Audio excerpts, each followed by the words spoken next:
What's up, everybody? It's DH Thorne here, and I'm with my good friend Dan Updike. He's returning the favor, and I'm returning the favor. I was on his channel not too long ago, the TDP podcast, and he just recently released a book, which I'm excited to talk to him about, which is The Transcendent Keys of Power. Dan, how you doing, my friend? How you been doing? I'm doing very well, thank you, and thanks for having me on with you. Thank you. Let's do an audio check. It seems like it's good. Let me get my audio geek. Is it going good? Let's see if she responds. Hopefully it's working good. All my settings look good, so let's check. It will be quite delayed, so there is that. Let's give it a second. All right, good. Audio's good. All right, cool. So, So yeah, you just released your new book, and this was what was it, about a week ago, right? Yeah, actually, I released it on October 28th, and I thought, I was going to release it on the 31st, but I know if a person's part of Amazon Prime, they get 2-day delivery, so I thought, why not make it possible for them to actually have it on Samhain, or Halloween, as we call it today, instead of having to order it and wait for it afterwards. So I did that, and things have been looking good. I'm really glad to have finally gotten this out there, because as we were saying off air there, it took me about 3 years to write this book, because I garbaged more manuscripts, at least 4. It can be really hard to find your voice. Encapsulate it right. Yeah, it's so hard to find your voice when you're. This is your first book, right? I don't recall you having other books out yet. Yes, this is my first book. Like I said, actually, in the very back, there's a part about the author, and I said, I make no bones about the fact that I find it a lot easier to do videos than to write. So please correct me on that, but it is something that I believe needed to be put out there. So as I mentioned to you, I just started reading it a little bit this morning, this afternoon, and I think I got. Let me check. I don't usually do it this way. I think I got up to about chapter 4 or so, and so far I like everything I'm reading. There is some definite.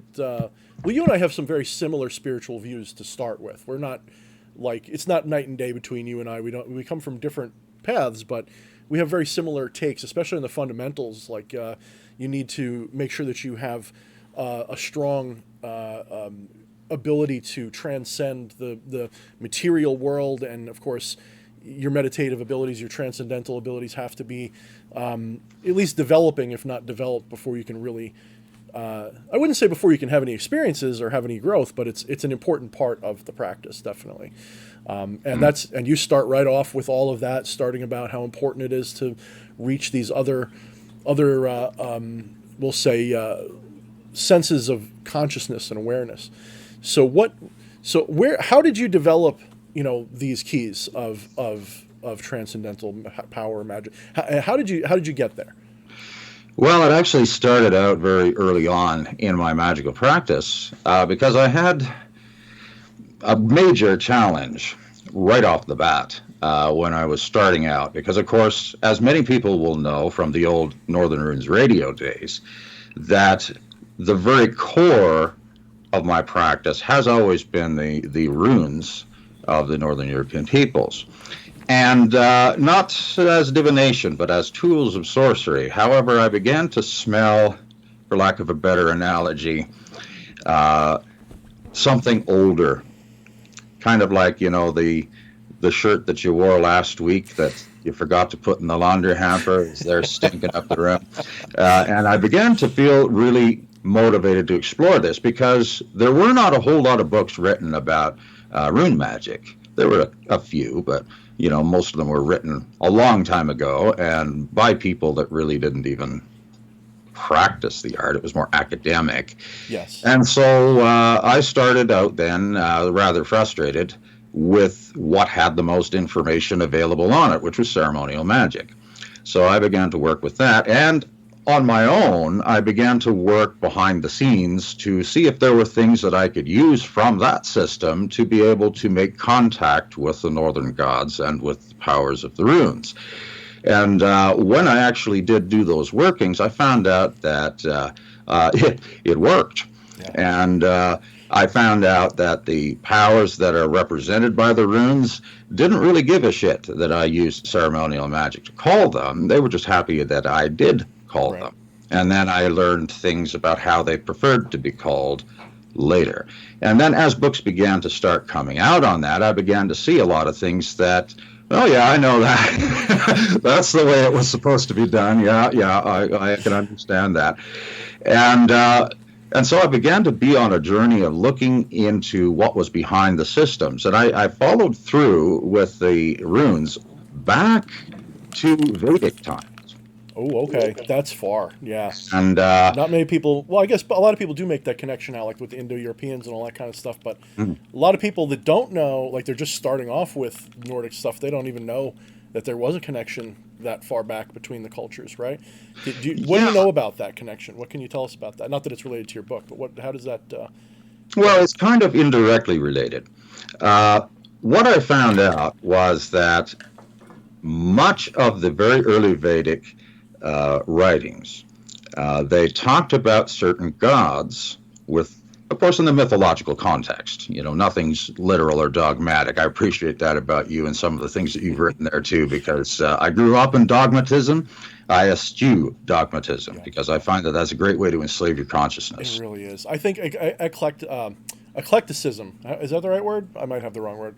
Is definitely an ideal I aspire to. I don't like being dogmatic. I like wherever I see wisdom or information. I feel like, there was a time when we had a lot of movies where you'd have the protagonist traveling around the world and learning, exotic cultures and making that part of their belief system. That's me, and I'm shifting from a different culture and different beliefs, and I don't believe in like becoming that tradition, or you know what I mean. I like to take pieces. But go ahead. So where were you going with that? You were going. Well, I found out that, some of the things that happened in those early times are parallel to the Sumerian myths that, and of course, for those that may not be familiar with that, that's the mythologies of Tiamat and Kingu and Marduk and so forth. I saw something that was very fascinating to me because, of course, in the ancient Persian system, which we now know as Zoroastrianism, but I'm talking about before the reformer, so-called, of Zoroaster, where they were talking about Angra or Ahriman. Yes. Okay, Yeah. and he was of the darkness completely and totally. And I saw a image that had been shown in relief of Tiamat, but there was a sigil of Ahriman in the top corner. Very interesting, huh? And Okay. I thought that's very interesting because, Yeah. see, a lot of people, now there's some exceptions to this, but for the most part, a lot of the mythologies that are out there cross-pollinated with one another in certain regions of the world Yeah. because people had trade, people had wars, people had this and that happen, and so forth. And in Persia, this happened very, very strongly because in the very early Vedic times, the tribes that were there ruthlessly raided Persia Mm-hmm. and slaughtered people and stole cattle, and it was made such an impression on them that they demonized the gods of these people. Yes. Yeah. They made them into the evil spirits Yeah. of Ahriman. Yeah. And with that, I'm going somewhere important with this. Take a look at the mythologies and the imagery of Odin. Mm-hmm. Okay, there he is. He's a god of war. One of his names is the Lord of the Host. He carries the spear Gungnir. He has the two wolves, Geki and Freki, Mm-hmm. that run forth with him. Yeah. What is So it? Greedy and yeah, he's greed and yeah. Go on. way back, and you have Shiva, Mm-hmm. who was very dreaded in many respects because they had the mythology that when Shiva opened his third eye, it ended the universe. Mm-hmm.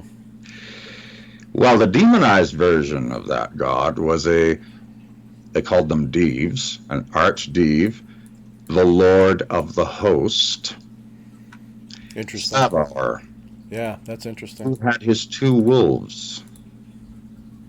Okay, and so you begin to see how ancient these powers are.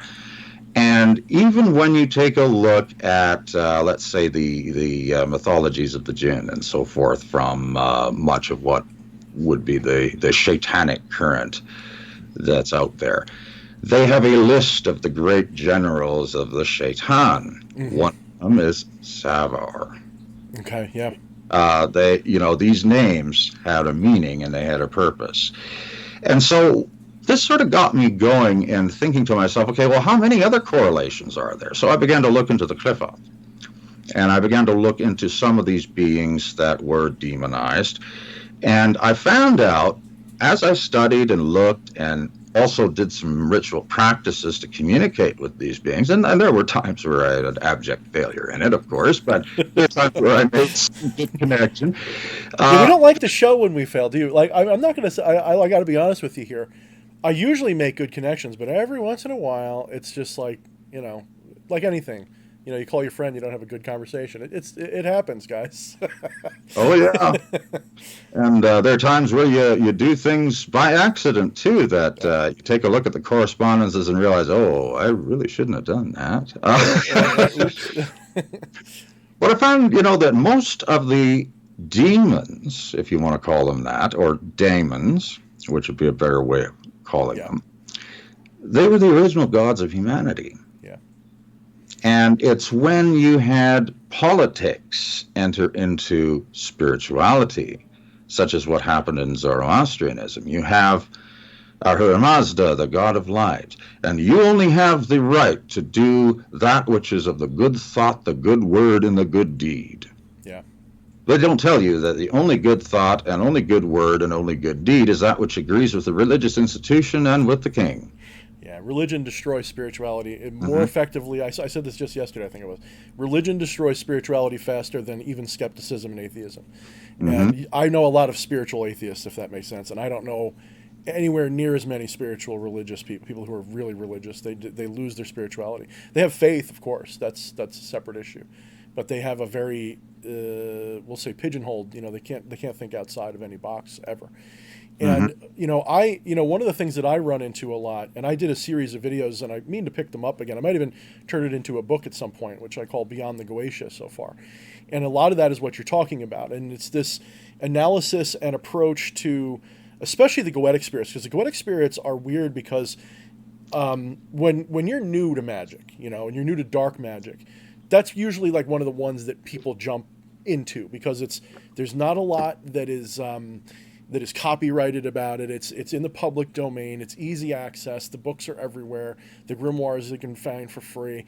And it's spooky and it's edgy and it's weird. But then all it takes is just a little bit of honest work with these spirits, and they quickly guide you to understand that they are all some form of pagan god from another culture.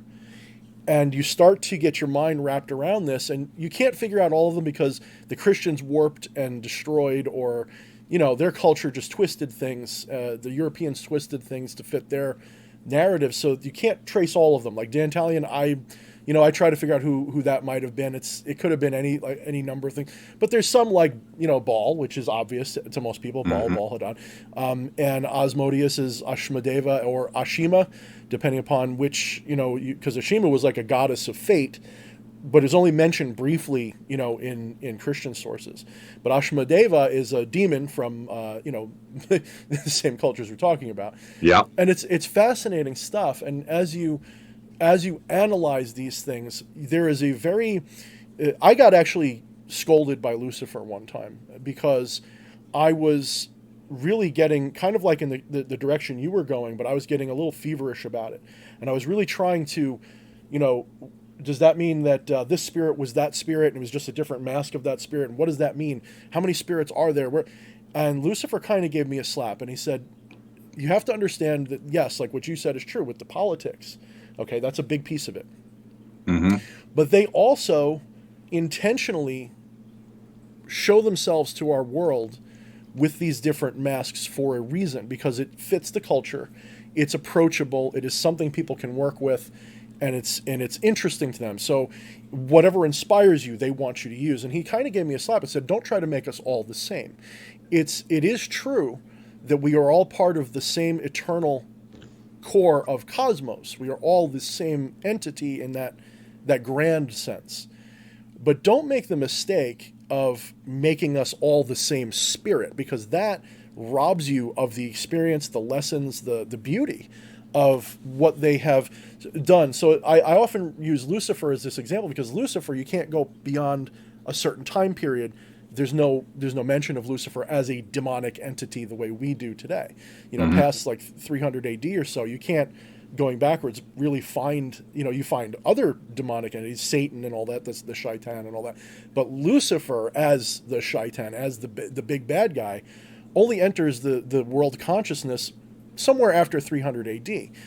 And Lucifer himself would be like, well, this is the new mask that I put on to both, kind of scare people, but to test people, so it serves a purpose. And that is a very important thing when we're working with these spirits, is even when you're working with the Goetia, which is so twisted and wrong in so many ways, they still appreciate even when you approach them with that mask on.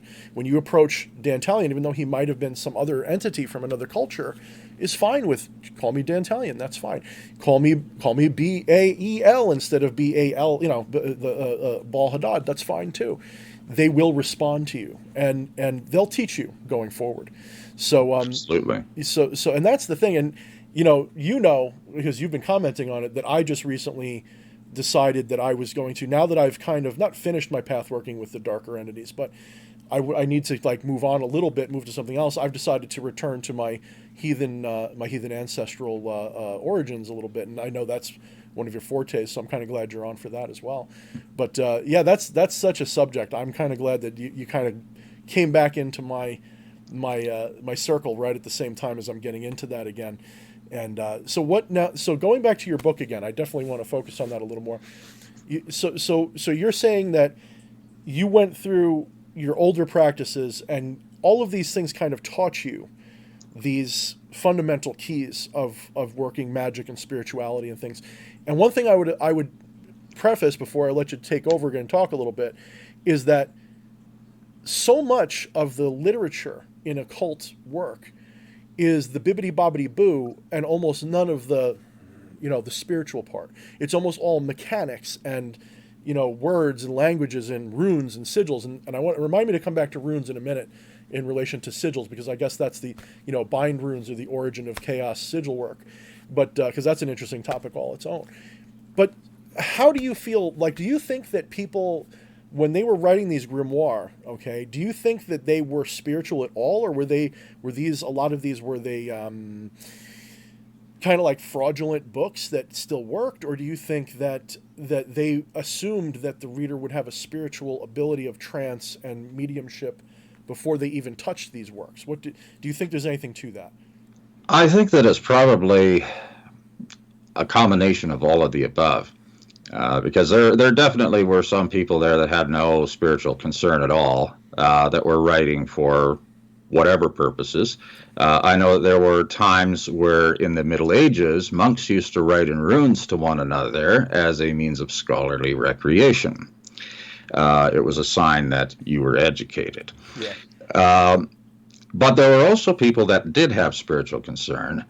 However, I think that because of the nature of tolerance or lack thereof in that particular time, yeah, it was assumed that the people would have a certain knowledge level before they even started reading a book like that, because they would have to have that in order to get access to it.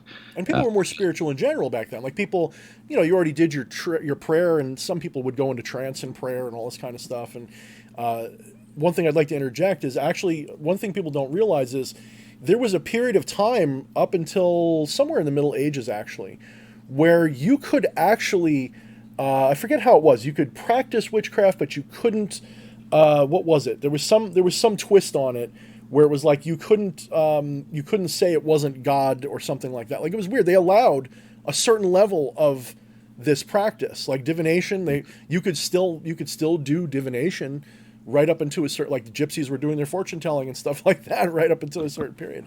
So, but then they kind of shut the door on a lot of stuff, didn't they? Well, I think a lot of that, again, had to do with control. Yeah. because, you know, the way that religion works is it wants to make people think that they have to always be looking outside of themselves for every answer, because they obviously don't have it apart from the grace or unmerited favor of some divine despot. So, Yeah, no, people might be you and I are 100% on that one. in our audience, but Religion always says you're broken, and then they tell you how they can fix you for $1.99 per minute. mhm.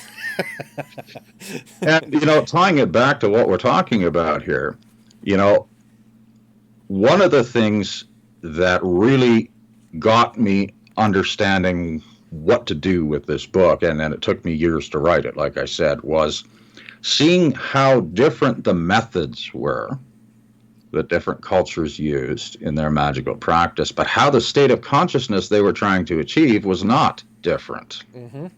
And so I began to look at that and say, okay, let's say the Scythe witches of England at some point in time used to, enter into trances and astral project into the 9 worlds to find out what the spirit said about someone's future. Where somebody, let's say in the Middle East, would stare into a pool of water while the moon was shining down on it and have a vision entering into the same trance-like state, which enabled travel and using different portals to talk to the spirits. Right. And so, the methods... Every culture, every single one does the same thing. Yeah, it's fascinating. It's very almost psychonautic. It's almost like you can see where psychonauts get their idea of using chemical assistance to do this. And it's so important, because that's why I put it in my book that meditation and trance states are... If you can do those two things, if you can meditate and enter trance states, whatever you put on top of that is just like a screwdriver, a hammer, a saw. It's that's the foundation is meditative and transcendental state. And that's why one of the things I love about this book, you definitely make it a strong case for that. And one of the things that I really put forth, I actually have a copy of my book here. Oh, there it is. Yep. Of course, it disappears into the back. Yeah, because this must be reflecting some green or something. But one of the things that I have went into here is how to deprogram yourself. And that's another aspect of the meditative practice that is greatly helpful and I believe deeply necessary, because we get in our own ways more adeptly than anybody else ever would. Yeah. And we do by what we've been programmed in 2 despicable words: I can't. Yeah. And, why do we think that we can't? Now, obviously, there's times when we're in certain circumstances where we need to make changes before we can do what we really want to do. But how do you even get on the path to do that if you don't believe you're going to succeed at it? Because if you really don't believe that you deserve to succeed, if you really don't believe that you have the ability to succeed, the universe and your own higher soul is going to give you what you asked for, right, which is more of the same crap. Yeah. And it's not that anything has it out for you, but we need to get that out of our head. And so one of the things that's necessary is learning the difference between false projection, which is an imagination that is based upon what we wish was true, and what actually is. And a lot of people say, oh, no, but that won't work, because... No. Because when you accept what is, you actually have gotten onto the ground of where you can actually change what is. But if you're working with something that's an illusion to change an illusion, it's not going to work. Because that's just not the way things are. So that's what the first part of the book is. It's dealing with how to deprogram yourself and then become aware of the different voices of yourself. Because we have the egoic mind, which is, of course, our normal day-to-day chatterbox. Then we have, of course, our daemon, which is our true self. But then we have something else that some people call the shadow. And that is the wise self that is a repository of all experience. And when you start to really get adept at the meditation and with learning how to accept what is and change things, you begin to notice the subtle differences between these three aspects. And there's more, but these are the three main ones that are in our consciousness. We understand when the egoic mind is saying, oh, I want this, I want that. We understand when we hear that subtle voice of the daemon saying, we can do this. Yeah. And we can do that. We dare to do it anyway. So that's also and then demonic. The shadow self saying it's wise to do this at this time rather than at that time. Mm-hmm. Because of course, that is the repository of experience. Now, all these things are supposed to operate as a single unit, and that's what the union with our authentic self is all about. But we've been trained and programmed to be fragmented. Mm-hmm. And that is why we are so gullible when it comes to, and we all have been, to that indoctrination, that programming that says that we have to look outside of ourselves for everything. Yeah. And yet it's really going within that allows us to connect with what we think is outside of ourselves. Yeah. And the thing that people don't often realize is that what you see outside is really inside, and it is a reflection of what is inside. Because your entire experience, we've had this discussion on your channel when we did our interview. Your entire experience is a product of your experience, basically. It's not, there is no table, there is no spoon. It's all. So when we look outside of ourselves for an answer, we're looking, like you said, in an illusion for a solution. And there's a kind of, it's an interesting balancing act we have to go through, because we still have to exist in this material world, by choice, I would say. It's not, I don't think it's a requirement. I don't think anything's forcing us to. I think we all choose to live this ignorant life that we're living. I don't think it's like a lot of people, like in Zen, for example, like people go, I want to be enlightened. Well, why? Why do you want to be enlightened? Isn't that just another way to cheat, basically? Isn't that just another check mark on the board that you're going to get when you get enlightened? People don't realize that the experience you're having is fine. It's okay. You shouldn't. That's part of the shadow as well. People have this. Mm-hmm. They don't realize that even their intention of becoming enlightened is a dark shadow of their true self, and they shouldn't be ashamed of it. And that's why acceptance is so key to any kind of spiritual journey, whether you're joining the dark side or the light side or anything in between. Acceptance is the key, not nihilism. A lot of people make the mistake of assuming that acceptance is a nihilistic thing, because they think that you're just kind of settling for what you don't approve. Well, if you think it's wrong but you're settling, that's not acceptance, that's nihilism. Nihilistic belief is, well, this is how it is, and you kind of roll your eyes at it. Acceptance is, well, that's how it is, and you smile at it. It's a completely different attitude, even if it sucks, to the part you're accepting. So that's very key. That's very important. And not many people go there. That's why I like this book. Not many people lay that out right at the beginning and give you that. So go on. I didn't mean to change the flow too much. No worries.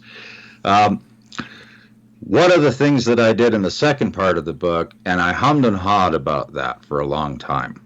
In fact, two of the manuscripts I threw out were because I actually wrote the book in a way to not include the practical aspect with the spirits, because those particular spirits, there's only 5 that I listed in there. However, there are more.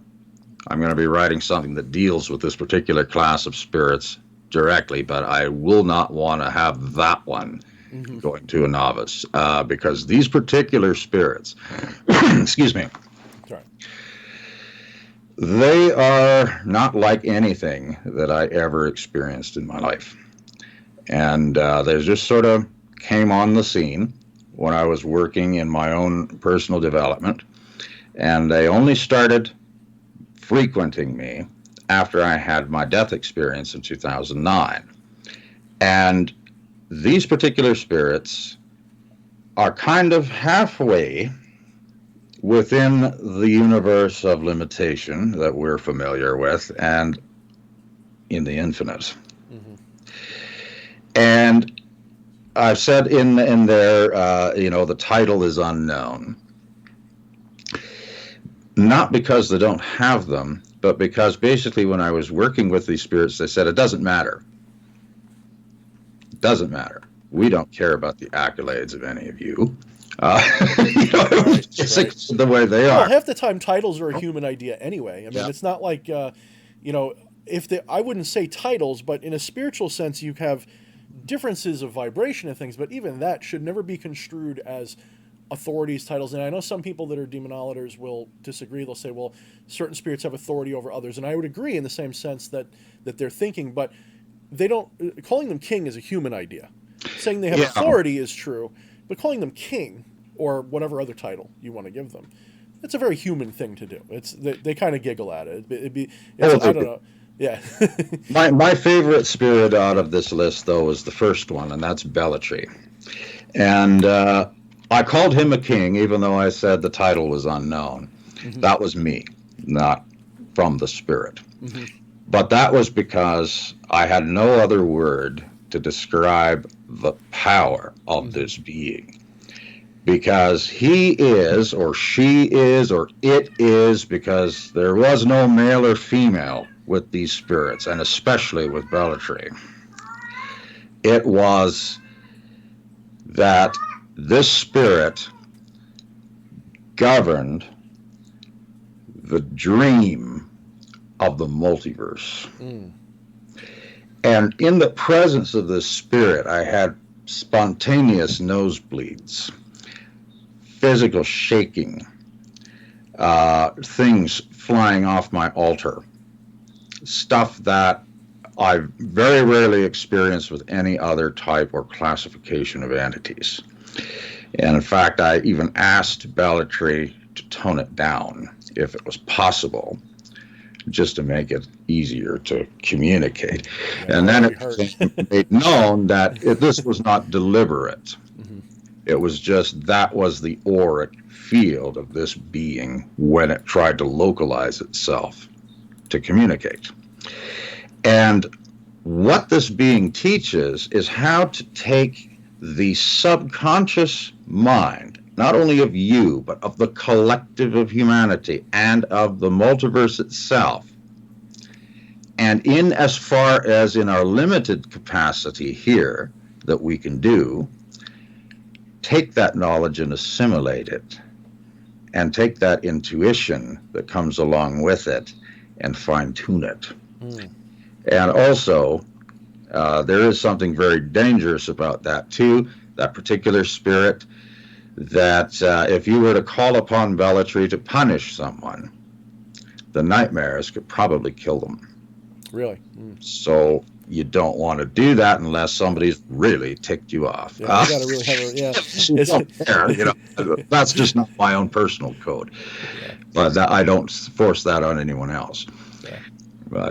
And I did something with it too, because one of the things that is so important when you're doing education, as you know yourself, is the sigil, mm-hmm. and being able to connect with what that sigil represents behind the symbol. Mm-hmm. And so, again, this was me, not the spirit. I took what I saw and could interpret as the way the spirit presented itself, and took a look at what type of elemental association would be involved with that. Yeah. Was it rather emotional? Was it rather passionate? Was it rather cold? Yeah. And so I took that and I made the sigils in flashing colors. Okay. So take, for instance, Mordechni. Mm-hmm. Very fiery, in my opinion. Maybe you'll work with that spirit and think totally differently. Yeah. But I took a green background and drew the sigil, actually drew it from my own personal grimoire by hand, not by using fancy programs. I just had a tablet where I traced it out from my own journal, from my own magical book, and did that in red. And so when you're looking at that, even when you're looking at it just casually, your focus is immediately there. Yeah. And then also, if, let's say for a moment, you feel like, oh, gotta change my view here while I'm in the process of doing this.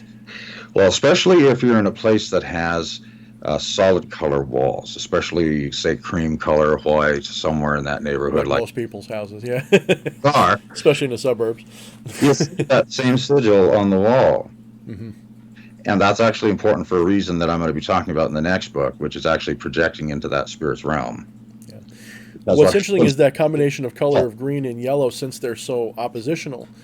I was just watching a thing about this today about colors, and green and yellow. I mean, green and red. Basically produce yellow in the human eye when they're brought close enough together. And they actually, if you look at this sigil, this Morlichny, I think is Morlichny. Is that, am I saying it right? sort of more like as in luck, more lechny. Morlichny. So when Yeah. you're looking at this sigil, especially with the colors, you could definitely, like, if you look at it for a little bit and then blink, it'll be burnt into your vision in a very specific way. And you say fire.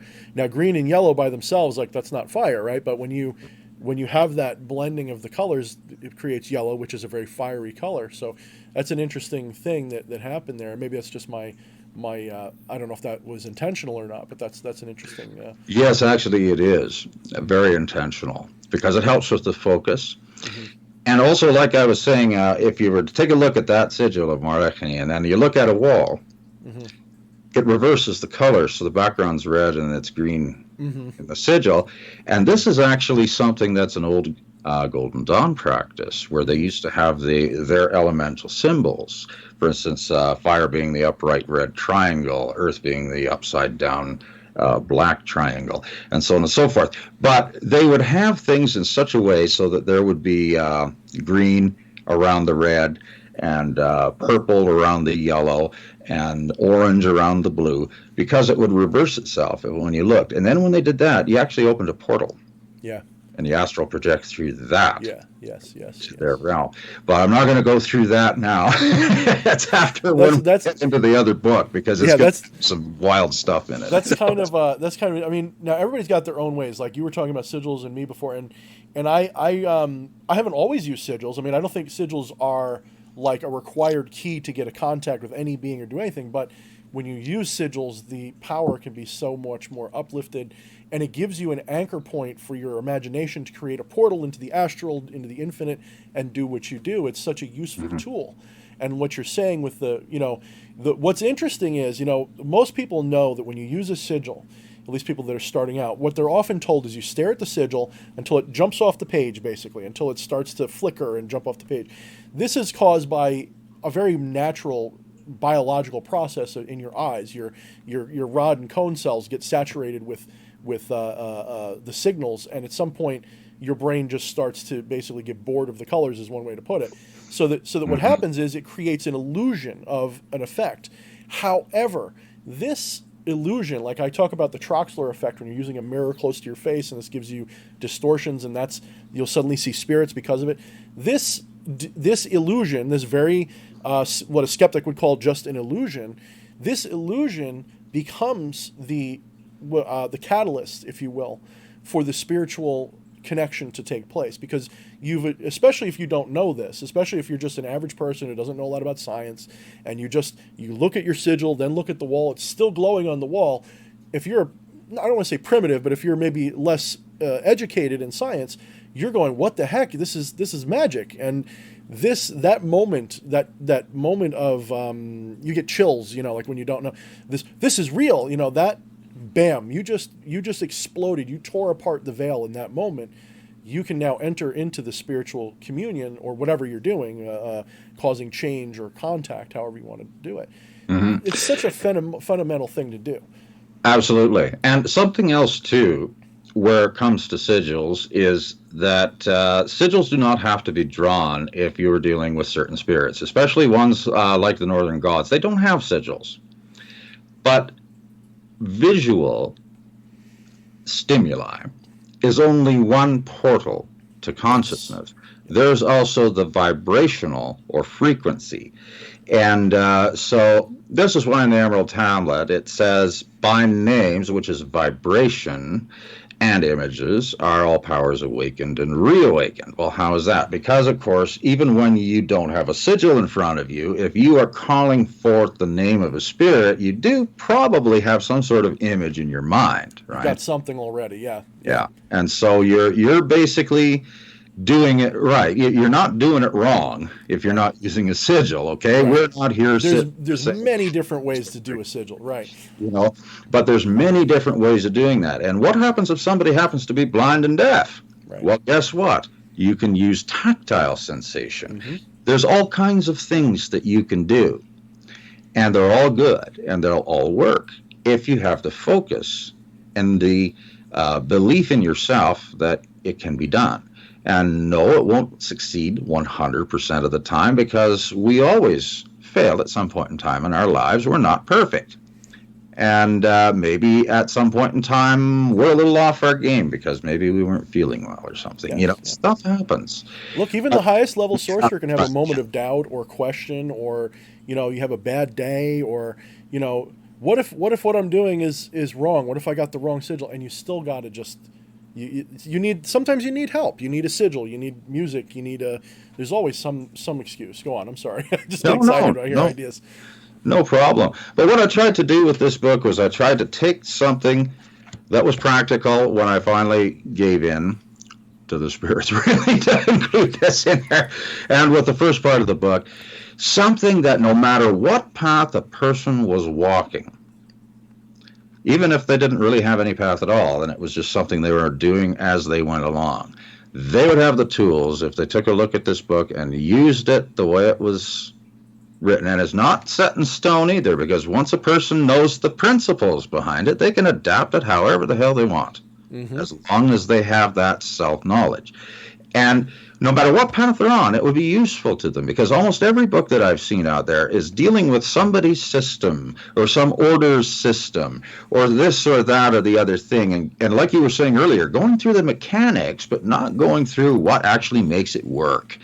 And we don't need to know everything, but here are some things that is enough. Yeah. That it will take you to a place of effectiveness, no matter what book you pick up, no matter what system you decide, if any, to go walking on. It will be something that helps you get where you want to go. And so that's really why I put it out there. And everything else I write on this vein is probably going to be based on it in some point of time or another. And then another thing that I am going to just shout out there is I am going to do a book on runes. I'm going to... I will buy it. I've got the Runic series, which was a series of 29 full 90-minute episodes on the runes in 4 different systems, and make a book out of it. I'm going to have to re-listen to all of them and get all the information down in there, so it's obviously going to take me some time. Yeah. But I'm going to have that available, because that particular series was the runes from an initiatory standpoint, whether you were dealing with the Elder Futhark, the Anglo-Saxon Futhark, the Younger Futhark, some of its derivatives, and you could take a look at that, and you would be able to get some use and help. Because, of course, it's impossible to make effective bind runes if you don't have that initiatory standpoint with what the runes actually are representing, because they are an awful lot more than just symbols. I have found that out the fun way. I was going to say, I want to get you on in the future soon, maybe after Christmas, because I'll have time again. And maybe we'll do a dedicated episode to just runes, or maybe we'll do a series of videos on runes. Would be fun too. Because as I'm learning them, I'm learning them from a different perspective. A lot of people look at them and like a chaos practitioner, which is usually like kind of where I get my footing from, even though I never read what's his name who came up with. I understand the chaos principles just by intuitive nature, and because they make sense. And Osmond Spare. I like it too. Yeah, a lot of people would say that the runes have meaning only because of what humans have ascribed to them so long. I would say that runes, unlike any other symbol that I've encountered, they aren't they don't just have meaning because there is something fundamental about the shapes, about what they are, even the sounds. They're mantras in their own. You chant the name of the, Fehu. You go through this, like, and you enter a trance, especially with like a drum. Get yourself a good, deep, resonant drum. Sit there, bong, bong, bong. Like I just got a drum because I was using YouTube music and it wasn't doing it enough. I got a drum so I could just sit there. Okay, so these runes, they have such a deep connection to the fundamental archetypes. I like to work with archetypes. I'm very Jungian in my magic. I like to work with the idea of archetypes because I think archetypes are a fundamental concept. If we imagine the universe as being a conscious being that created itself, basically, it would start with the one, then it would divide into two, and then three. And each of these divisions is a set of archetypes and opposites that are the same thing, but they're that dialectic pole, like we're always talking about. And these now, there's only 24 runes. There's a lot more to reality than 24 elements, basically, but these are human archetypes that humans in human experience understand. And these runes are very fundamental to human and nature too, but human interface with nature, we'll say. So fundamental in that sense. So I look forward. We should do definitely a series on runes together. I think it would be fun.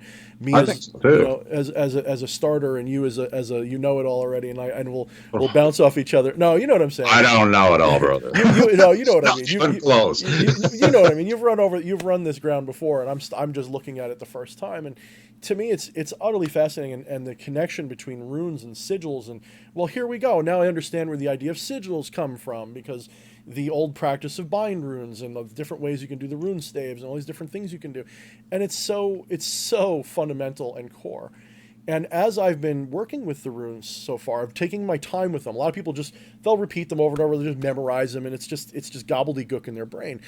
Every night or every 2 nights, it's roughly 24 to 48 hours when I feel the time is right, I put the rune I was working with away into the bag it's going to be in permanently, and I ritualistically shake the bag, call upon Odin, and say, what should I know for the next 24 to 48 hours? What should I be looking for? What should I be, I have a different way of saying it each time, but I draw a rune, and sure enough, somewhere in that 24 to 48 hours, there will be a moment. Now, yes, you could say as a skeptic that I'm looking for the situation, so of course I'm going to find it. But I use that rune to guide me and teach me what it means by an experience. This, to me, was so much more effective than just let's memorize the meanings like we would often do in other systems. Let's just memorize it. It's more than that. And because one thing I read that I think everyone seems to agree with is the runes will be a little different for everybody. The meaning will be personal for you, definitely. And it should be experiential, not mechanical. It should be an experience that you understand. When you pick up, Laguz, you should not just be thinking water. You should be. There was a really rainy day when I drew that rune, and I felt really emotional, and I had a lot of intuitive, I was daydreaming a lot while I was staring, and I kind of thought about this thing, and I had kind of a premonition of later, and it came true. Well, that's Laguz. Like, that's Laguz, not it means intuition and rain and all. The experience, that's what it is. So, yeah. So, and I like your book because in a way it's a little bit like my Maelstrom book in that you're creating a foundation of the way you do things that is communicable and repeatable and creates a foundation. And, you'll probably agree with this, but we have to remember that if we go back in history, if we go back to the dawn of human intelligence in a spiritual sense, they didn't use any of this stuff. They didn't use runes. They didn't use sigils. They probably used a combination of dance, sound, and transcendental states to do everything they do, maybe some chemicals. They would sit around a fire and stare into a fire, and that would trance them out, and they'd make contact with spirits. Mm-hmm. All of this other stuff is like technology that is just improving the design. But you can do everything with just the first part one of your book is the most important part. It's so to me. I mean, I'm sure you have it's important to do the other stuff, but that part one, getting that fundamental understanding that all of this other stuff is just trappings. It's all just clothing. It's all window dressing. It's all, it's all machinery that makes it better. But fire is elemental. A lighter is not. A lighter is a tool that makes the elemental fire happen. And that's where I think a lot of the value is. So I'm really glad you did this book. It's very interesting. Just for you guys who don't know, in the comments, the first comment I have pinned right now. I don't know if the comments show until after the video posts after the stream, but in case it doesn't, you can get the book in the first comment. So make sure you go there and check it out. Thank you. And also, I just wanted to make mention, too, that in every single Amazon marketplace, and I think there's 12 of them, you can find it there. So if you go to Amazon.com, which is from the United States, you'll find it there. But let's say you're in England, go to Amazon.uk, or in Canada for Amazon.ca, or Amazon.de if you're in Denmark. I believe that's what that's for. You'll find it there. Yeah. And the Kindle version's everywhere, right? You don't even have to, like in my experience, someone asked me today, like, oh, I want your book, but I can't get it here. I'm like, Kindle's everywhere. Like, if you can buy a Kindle, you can make it work. You can buy it. And if you have Kindle Unlimited, you also get to read it for free. So, and don't worry, that's not gypping me, okay? Because Amazon, out of their fund, pays for every page that gets turned on Amazon or on Kindle Unlimited. So that's all right. And I just wanted to mention that because I know some people, especially in our community, have been, when I tried to give certain things, they were upset because they wanted to pay for it. So I just want to make sure that it's everything's on the up and up. In our community, the spiritual community, it's a little like when I write a fictional book, which I'm probably going to be doing soon. At least I'm kind of debating whether I want to do a novel or some anthologies and stuff like that. But my thing is this: when I do my fiction work, I'm probably going to make it cheap as can be. It'll probably be on Kindle Unlimited. It'll probably be like exposure is much more important in that field because people aren't tuning into my YouTube channel for my fictional ideas. They're tuning into for my spiritual gnosis and opinions and whatever. It's a different ball game entirely. And our community is very much interested in, as much as they like their free PDFs, they also understand that people like us that are putting ourselves out there, that are taking the risks of having the slings and arrows of society thrown at us for our beliefs. Even our contemporaries don't always appreciate what we have to say. I don't mean necessarily in our community, because one of the things I like about the left-hand path or the occult or whatever, the ones that we swim in mostly, people tend to be a lot more receptive to just a legitimate practitioner. Even if they're wrong sometimes or something, they're way more forgiving. But what I'm getting at is our community understands that this is not just, we're not just trying to rip people off. We're spending a lot of time developing these things. These represent a lot of our energy goes into this. And we're not looking to necessarily get rich, but who doesn't want to, get remunerated for their efforts? I mean, it's only fair. And most people understand that. In fact, I've been very proud to say that only one person has been, we'll say, weird and insisted on getting a free copy of the book, that I wrote, or the books I've written, like, oh, someone will have it on Pirates Bay or something. Yeah, maybe. But most people have been eager and happy to pay for these works. And I think you've done a really generous thing, even with, like you said, you're getting paid by Amazon with the Kindle Unlimited, but it's still not, it's still not the same. It's still, I'm actually proud of you for doing that. I've thought about doing it, but I kept it on Kindle and paperback for various reasons. But so now there's only one thing I was wondering now, because the paperback version, I guess, won't have the color sigils, right? The sigils. Oh, absolutely, it will. Oh, you sprung for the color print? Okay. Yeah. Because that costs extra for the printing. So guys, if you're going to pick up this book, understand that price is actually even more reasonable, because the color printing, even just for a couple of pages or whatever, they charge a higher percentage of the printing costs for the color prints on the inside. Now I'm hoping that you can see this. As long as it's in front of my body, you can see it. Yeah. Okay. Now, obviously, there's some things in here that are rather elementary, but I did put a lot of alchemical symbols in here too, because a lot of the symbols of the planets are the same. Mm-hmm. But I used good quality white paper, because there's nothing I hate more than reading a book and the ink smudges, or this happens or that happens. And it's good quality white paper, and this is I'll put it in front. They did come through. Oh, very good, very good, very good. The sigil here, it comes out in full color, and it's also color, obviously, in the Kindle version. But here, when you're looking at it in the book, you can take that, and you can actually have the book pried open, And you can draw the sigil for yourself, which I would suggest you do when you're going to call a spirit. But you can have that sitting beside the sigil in the book if you have something that holds the book open. Because really, when it comes down to it, it doesn't matter if you're looking at the sigil you drew, as long as you drew it. Yes. Or the sigil that's in the book, as long, so it's there to try and make things more helpful. And also, if you do have the Kindle version, you have call it printer, perhaps you can print out the page that has the sigil on it. And then what I would suggest is trace over it so that you have the effort put in of actually drawing it yourself, because that's putting your own energy into it as well. That's the reason I say it's nice to do that. But then you have something as well that you can cut out. And because a lot of times I have two sigils when I'm calling a spirit. I have the sigil that's on the altar. That's the one that I'm focusing on. That would be, let's say, the open book, or the part that has the printout. And then there's the one that I draw out. And what I do with that is I simply stick it on my person. And the reason I do that, and I'm not saying this is what everybody has to do, but it comes back from my ceremonial magical practice, where people would wear a lamen of the sigil of the spirit they're calling. But there's a very good reason for that. If you're using a black mirror, it reflects. So you don't have to draw the sigil on the mirror itself.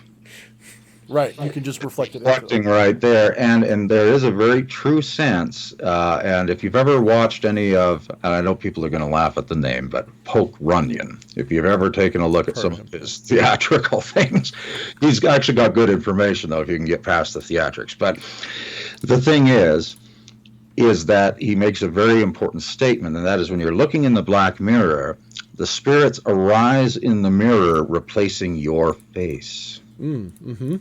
Okay. That is 100% like my discovery. Like in my book, we talk about the Troxler effect when you're scrying into a mirror and making a spiritual contact. A lot of times I like to use a mirror when I make, especially invocation. It can really help especially if you haven't done like with a certain spirit before and you're not used to it. You stare into the mirror, your face will distort. You'll start to see it moving, speaking, and you say, "Is that me?" And then weird things will happen like that. So go on. I just want to confirm that, like, a mirror is a very, very useful tool for spiritual. Absolutely. And I also have a big obsidian ball that I use from time to time. And that one also will reflect because it's big. Now, I don't recommend a person uses one of those small ones because it looks like a doorknob. Okay? Try to see something in that. Yeah. No.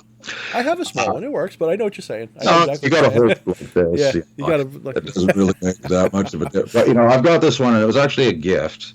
I had to laugh because I gave it to my very first apprentice that I had in the arcane, and he moved way off to Nova Scotia with it.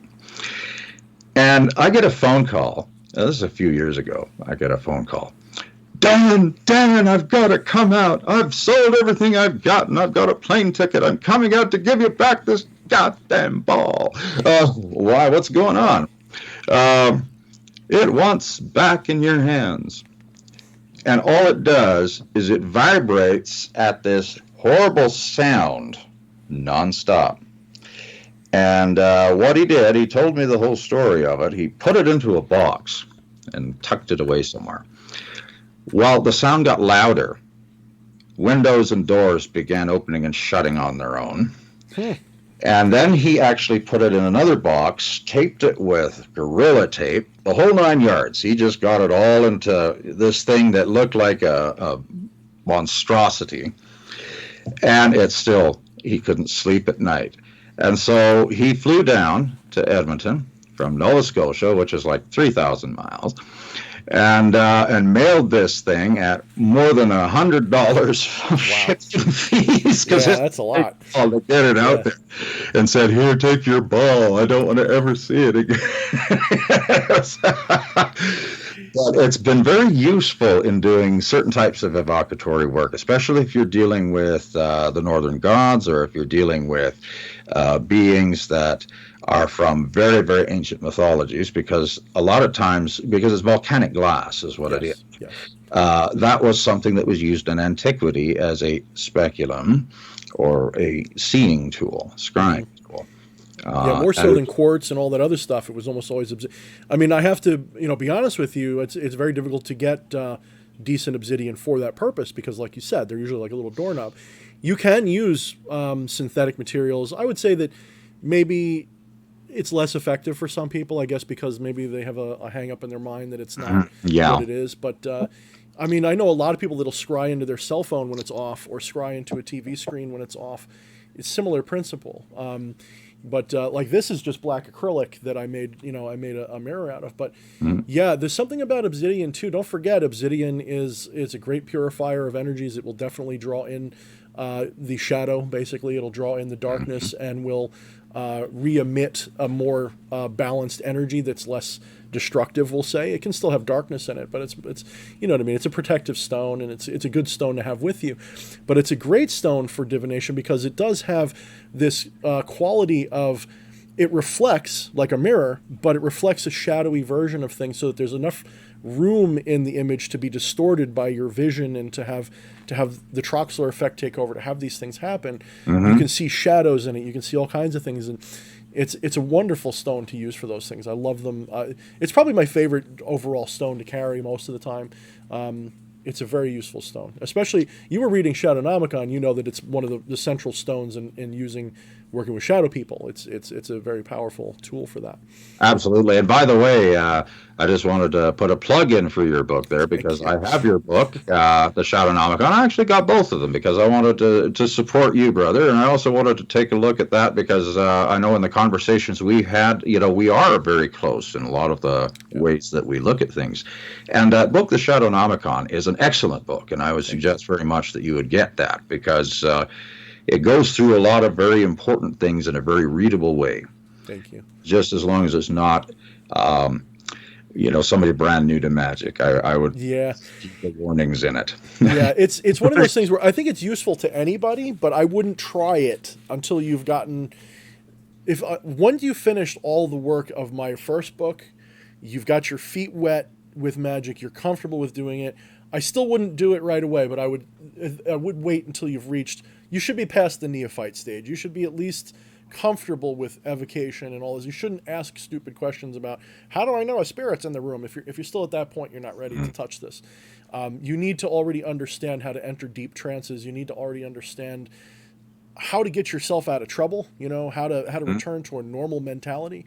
I have to be honest with you that part of the reason I returned to the Norse traditions immediately following finishing that book is because even though they are allies of mine, they left a hole the size of a grapefruit in my energy field. Okay, they are very vampiric entities. Even when they're your friend, they're very much. I felt drained when I was finished. I felt like uninspired because I felt like I poured everything out into this one again, and I just felt like even my other spirits, because I focused so hard on getting this book done, I didn't shun them, but I didn't give them the time that I normally give them, and I felt cut off from a lot of things, and I felt the calling from Odin, and I felt the calling of the old gods and all this.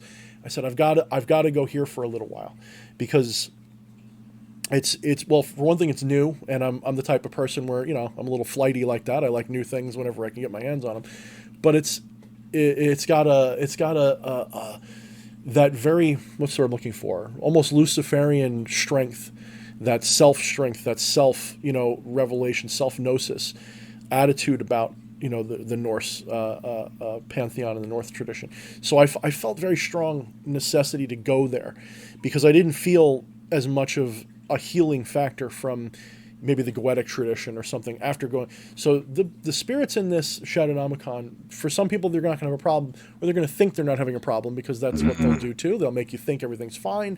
You'll be like, well, look at how badass I am. I can talk to Legion and Roundzael and all these other dark spirits. Look how tough I am. I'm so powerful. That's your shadow playing games with you, buddy. That's fun when that burns you. Where do you think I came from? That's what my problem was. So it's definitely a challenging set of things to work with. But by the same token, with all of that being said, part of the mystique, part of the reason I put that in there, in all honesty, is because you need a certain mystique of danger. for these spirits to have the best effect. If you go into them going, ha ha, I have nothing to fear from my shadow, you're going to get screwed. You're going to get screwed. You're better off having a balanced attitude. Don't be scared, and don't have too much bravado. You need to be in the middle and take it very seriously, because these spirits will play games with you if you're not balanced.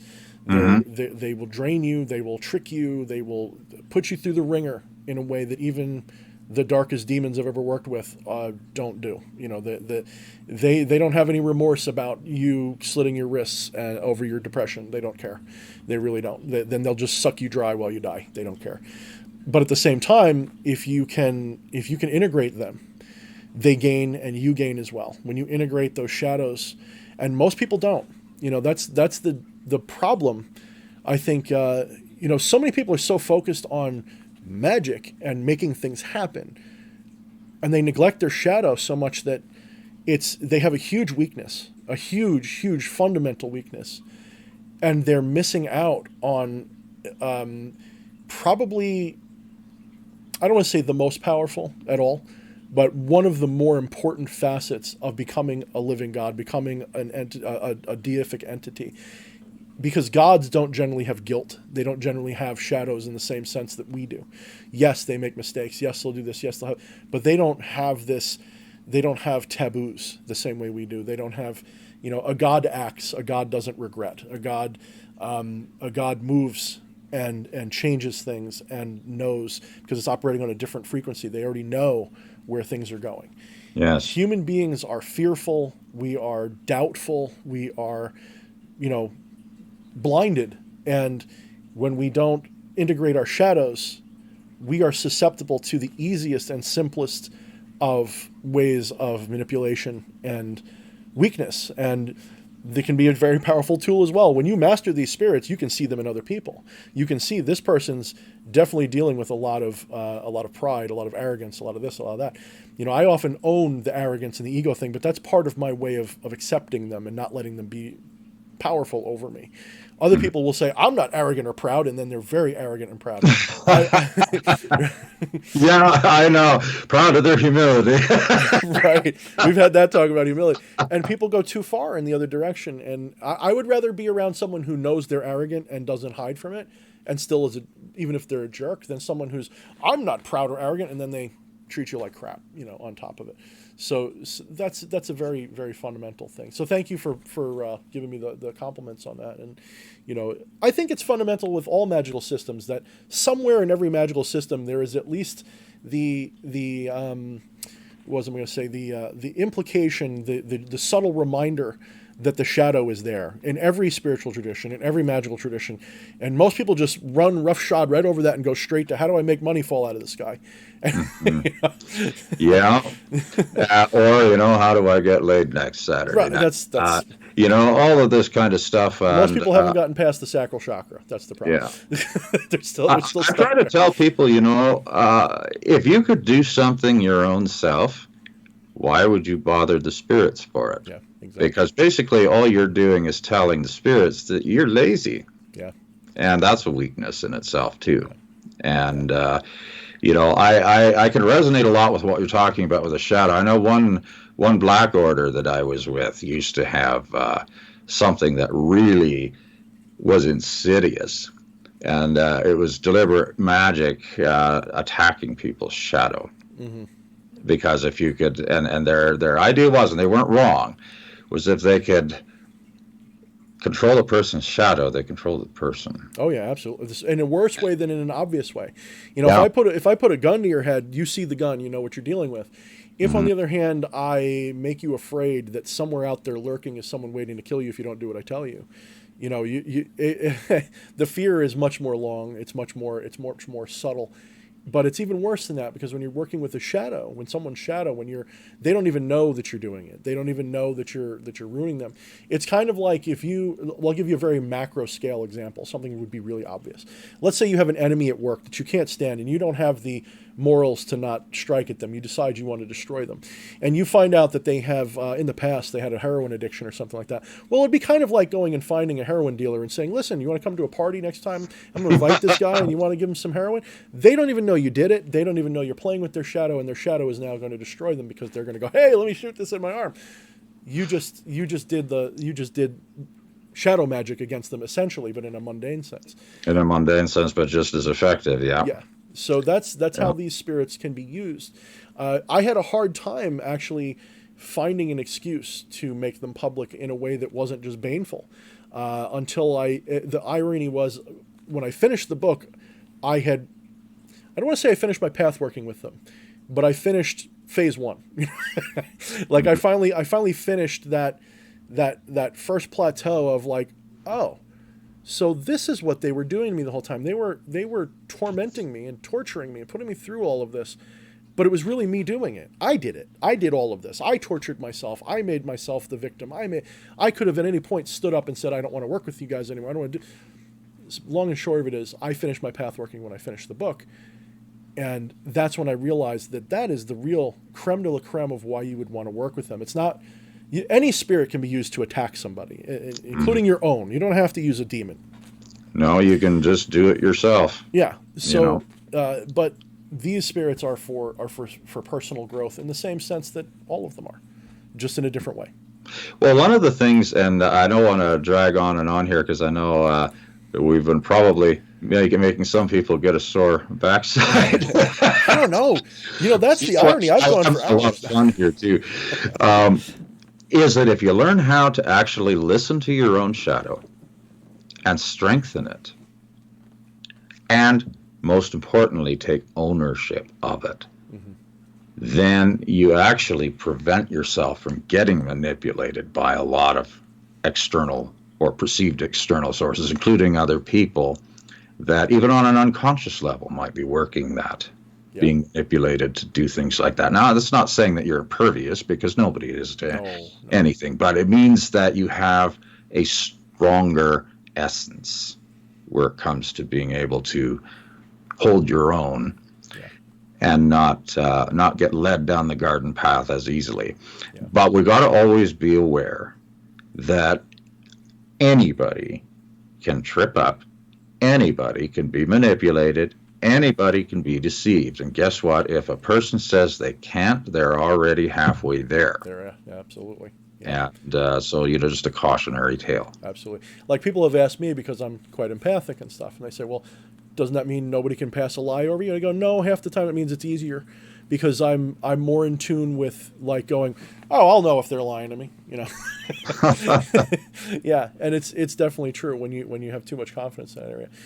So as you said, we're pushing on towards the end there. Carrie Darkstar, just shut up. Let's go through some comments, see if anybody will give them a minute. Everybody who's in the chat right now, if you guys have a question for Dan or me, please post them in bold, and I'll give you guys a few more minutes before we close out here. Give them a chance to ask any questions they have before we get moving.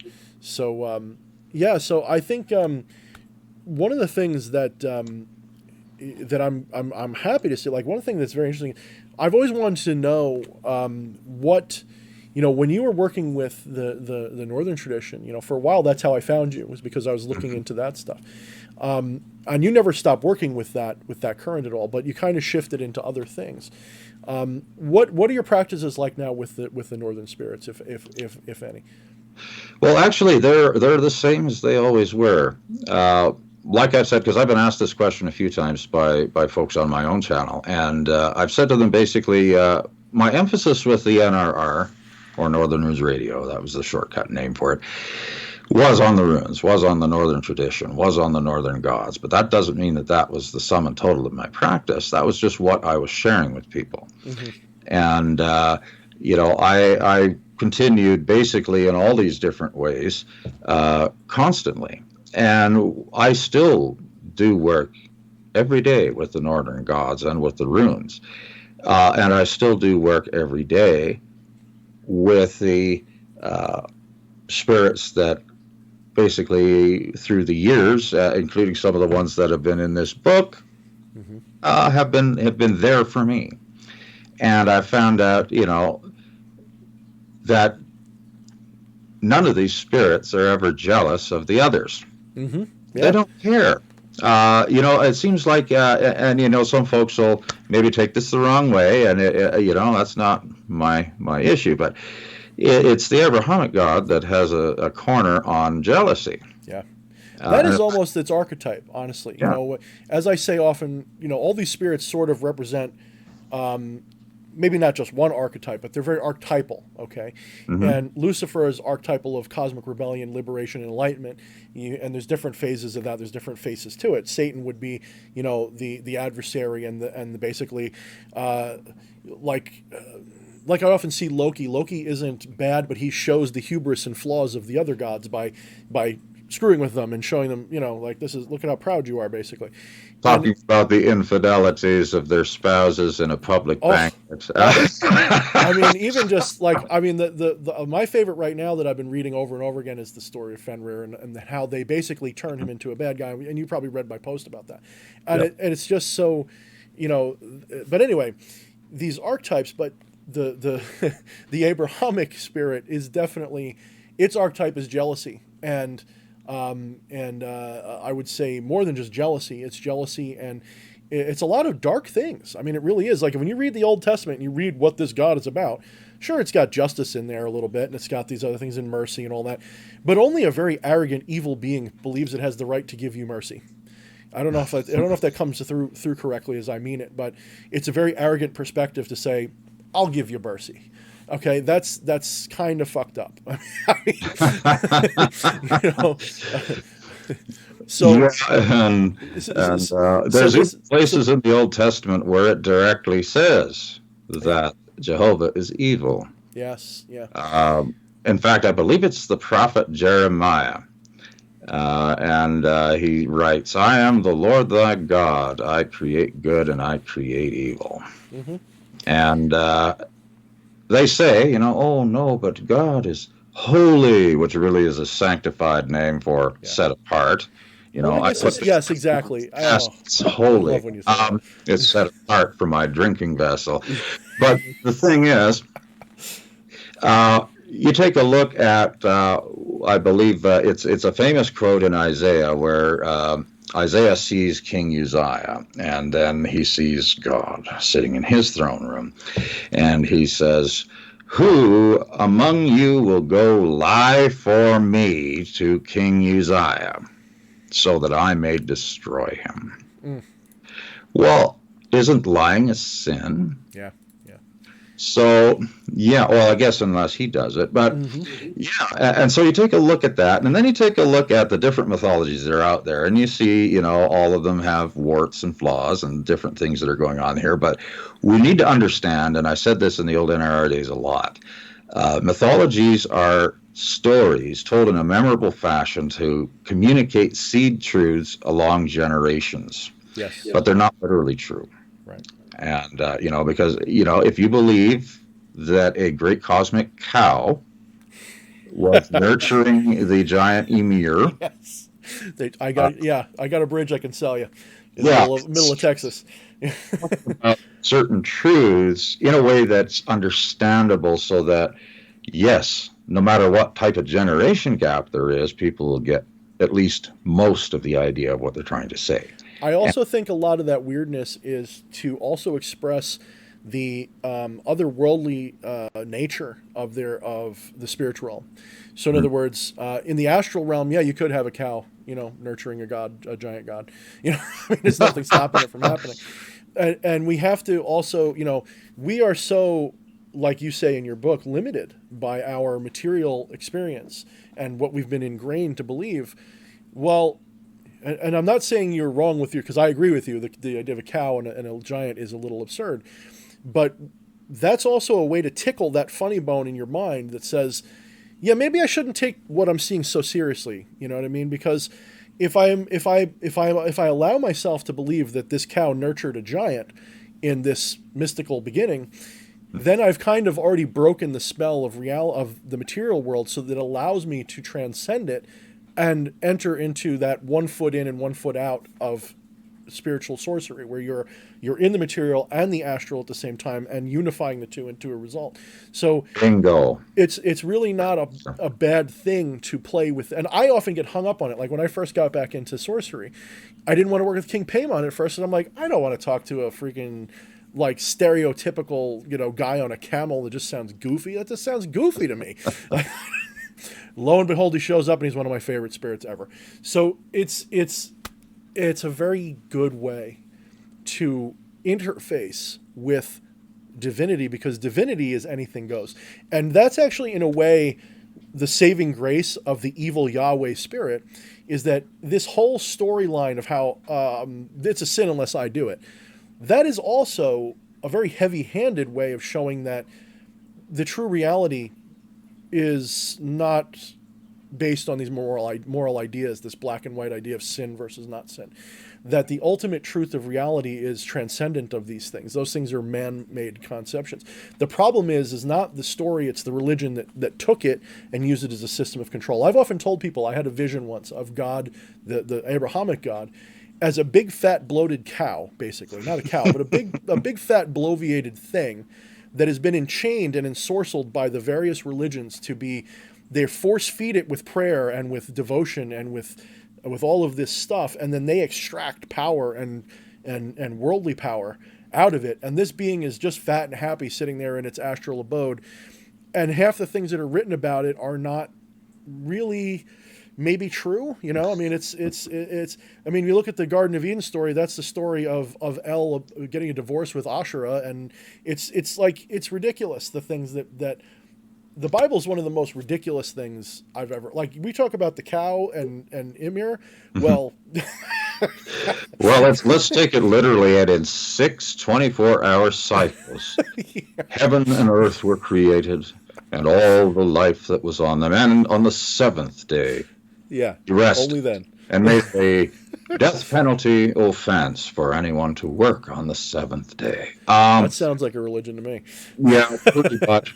Or you could look at it and say 7 epics. That makes better sense, yeah. And then you're looking at, okay, because when you look at the original creation story of Genesis, there's 2 creation stories there, not one. The first one, it says the gods, plural. Yes, it sure did. Heavens and the earth. In our image, yeah. Mm-hmm. And then after that, okay, the name first was El and Elohim. Mm-hmm. Okay, but when it starts talking about the creation of man, all of a sudden, it's Yahweh. Well, you mean, you have the split from the Canaanite, you know, this was a Canaanite, they were originally Canaanites, basically. I mean, they were part of the same pantheon of gods, and they said, I like that god best. And, I mean, I'm oversimplifying it, obviously. It'd be the equivalent of modern heathens saying, you know what, I'm only going to work with Balder, and that's it. And Balder is now higher than Odin, and just extraction, twisting of all of the myth to reverse it and flip it around. The truth is, you know, Yahweh is the only true God, and Asherah is bad, and Baal, oh my God, Baal Hadad, the cow god. Well, that's Beelzebub, the stinking pile of shit, the fly. You know, it's so stupid. It's so blatantly. And the thing is, I think if we were to take a time machine back to 4000 BC or whatever it would be, well, actually, that would be Sumerian times anyway. If we go maybe 2000 BC, when you have more of a that stuff, I think we would see, and I think it's pretty well known, if the archaeologists know, that if you go into an ancient Hebrew's hut, you know, the remnant of it, you will see an idol to Asherah and an idol to Baal, and they had no problem with this. It was only after a certain point, when their tribal, you know, when they decided that they had to become more unified and said, well, anyway, that sounds like a good video for another time. Oh, yeah. Definitely thanks, because I think a lot of folks, too, that have a real angst against the Bible, and don't think that I have a great angst for it, but a lot of people dislike it for the wrong reasons. Yes, I agree. Because there's aspects of things that are actually very unified with every other mythology that's out there. Yeah. And because, like I said really early on in our discussion here, a lot of the tribal cultures that lived in certain areas cross-pollinated each other. And, you know, you can see certain exceptions to that in really isolated places, but even in those isolated places, realize that in their arcane arts, their methods, again, being different, the types of consciousness they were trying to achieve weren't. Right. So we end up seeing, and that's what ascendant keys to power really means. Yeah. Find the type of consciousness that you wish to develop, and your awareness that is what all of these groups of people were trying to do. And even today, with all the different orders and groups and occultists that are out there, the consciousness is the same. The methods are different. Are we ready to dispense with my method is better than yours yet? I think we're reaching that in our culture, spiritual culture, at least on the left-hand path. I'm seeing that in certain parts of the love and light community too. There's definitely this acceptance that there is some fundamental truths or fundamental. It's kind of like this. You need fire and iron to make a sword, no matter what culture you're in. But the shape it takes is up to the culture and the needs of the time. Mm-hmm. And spirituality works the same way. And you could say that trance and meditation and some of these other things that we talked about, these fundamental forces of spirituality, are the fire and the iron and the anvil and the hammer. And you need these fundamental things. But what shape it takes after that is, we are finally reaching a stage, I think, where people are understanding that it's the fire, the hammer, the anvil, and the steel that are important, not the shape it took at the end. That's not what matters as much. And people, that's why chaos magic is so popular now, is because a lot of people have, maybe because of a rebellious spirit, but they've embraced this idea, maybe not for an intellectual reason. Maybe they don't understand it the way we're talking about. Maybe they're just rejecting, they're postmodern, they're postmodern types. They don't like classics. In their rejection of the old, they've actually found the fundamental thing that's important. They need to re-inject some of that classic, though. I think they're losing something by completely disregarding it. But when you reach that I'm going to say it wrong. The transcendental keys, the transcendent keys. Pardon me. The transcendent keys of power, as your book describes. I think that's it. I think that's a very key thing. It's the basics. So, all right, I'm going to let you give us a last minute soliloquy. I think we'll be ending the stream now. No one's really had any questions. I don't see any questions pop up. So, what else would you like to say in closing, my friend Dan? Well, I would like to express my appreciation for those that have taken the time to watch this, and also those that decide to watch the replay. Realize that the things that we've talked about here today were not scripted in any way. It just flowed. Yeah. And take a look at the things that are there on D.H. Thorne's channel. You can also take a look at our channel too. All you got to do is search for TDP Videocasts, and you'll find us there. Yeah, I'll make sure I put a link there too. I could have done that before. I didn't think of that. Oh, no problem. But there is something that, if you are watching this tonight, there is a broadcast that is going out tomorrow, which is Sunday, I believe. I have my dates mixed up here. This is for November 10th at 2 p.m. Mountain Standard Time, called The Circle of Power. And what this is a teaching based on the incantation I gave in the book Transcendent Keys to Power. And I call it the Union of Power, because it's going to be talking about how you transcend dualism and instead use polarity. Mm-hmm.